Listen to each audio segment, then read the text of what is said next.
And here we are. We are at August. It is back to school time. I am excited. I have a little bit of trepidation. This is my final back to homeschool experience with my oldest son. As I have been very open, it takes my breath away that we are now looking down the barrel of his senior year and ready to see what God has in store for him. That's a very, very exciting time. But for today, what I want to talk to you guys, actually what I want to talk to you about all month is back to school, but it's back to school for you and me. How do homeschool moms, you, me, all the rest of us out there, how do we prepare ourselves to go back to school? You know, I have been, over the last many years, really kind of irritated as I see all of these moms post these just what I would deem ugly things about their kids going back to school. Can't wait for the bus to come. I'm so over this summer thing. And I really struggle with my attitude because I want to tell them, what are you doing? What are you saying? Do you not think that your kids can see this? They know if you feel this way. But this year, with the introduction of the gifts and that sort of thing, I've seen an awful lot of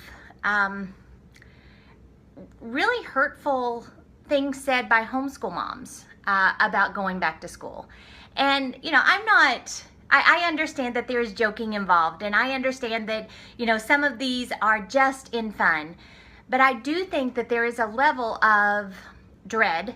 There is a level of resentment even among some of our peers, a level of being trapped.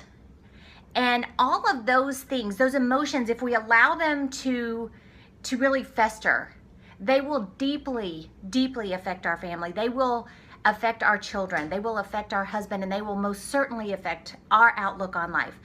And so as I was praying about what to talk about this month, that's really how I got to, let's do a whole month about back to school for moms.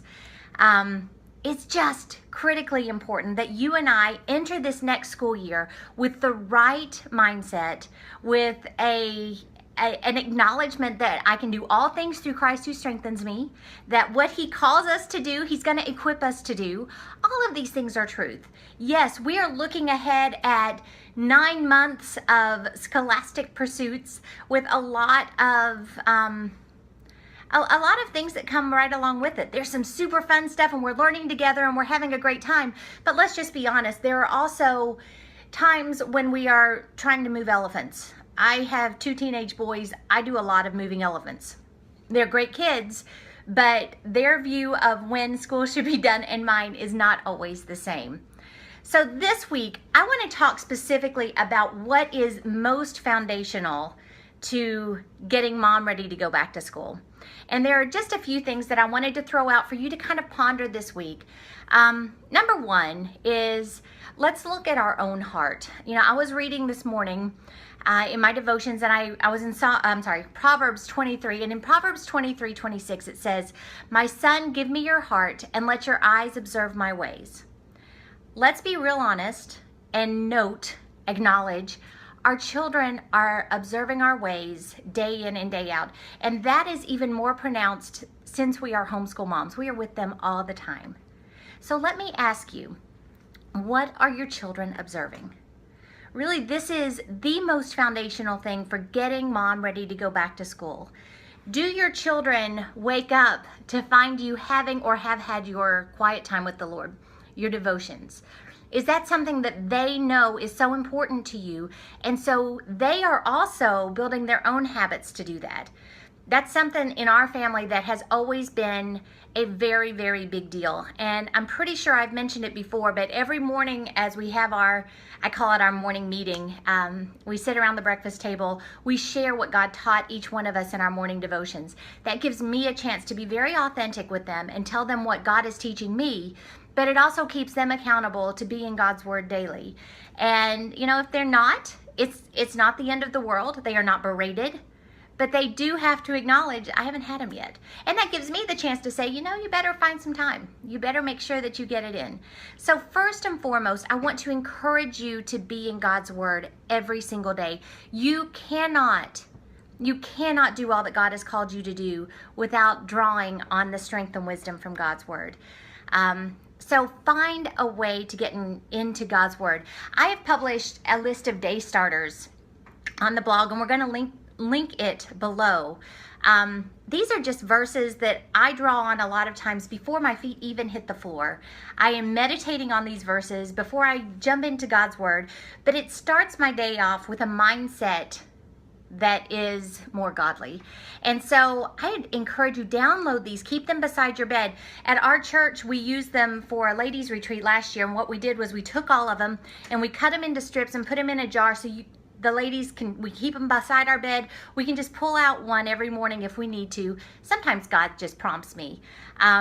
But those day starters are really, really good ways to take your thoughts captive first thing in the morning and get on your way with the Lord. Another resource that I really encourage you to make use of is the prayer guide that I've got available on the blog. We're going to link that as well.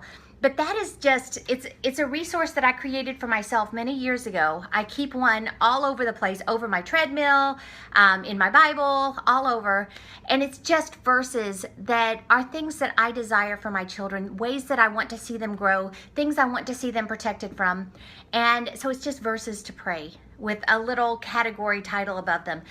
It is a really, really good way to pray for your children, to get to know them better.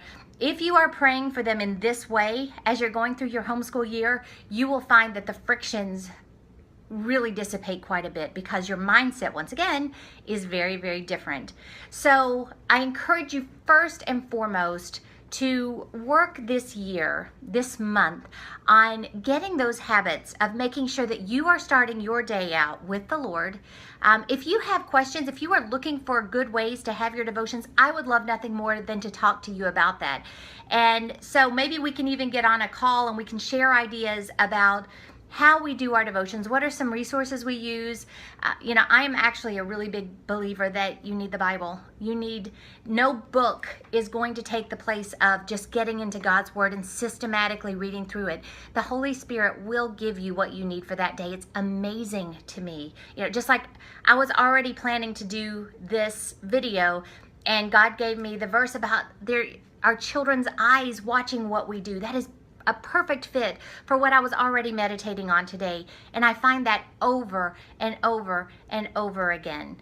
So this week, I just really want to encourage you, get in God's Word, set the stage for a really great homeschool year by working first and foremost on your own heart, your attitude about going back to school, the way that you approach God's Word day in and day out. What are your children seeing when they observe your ways?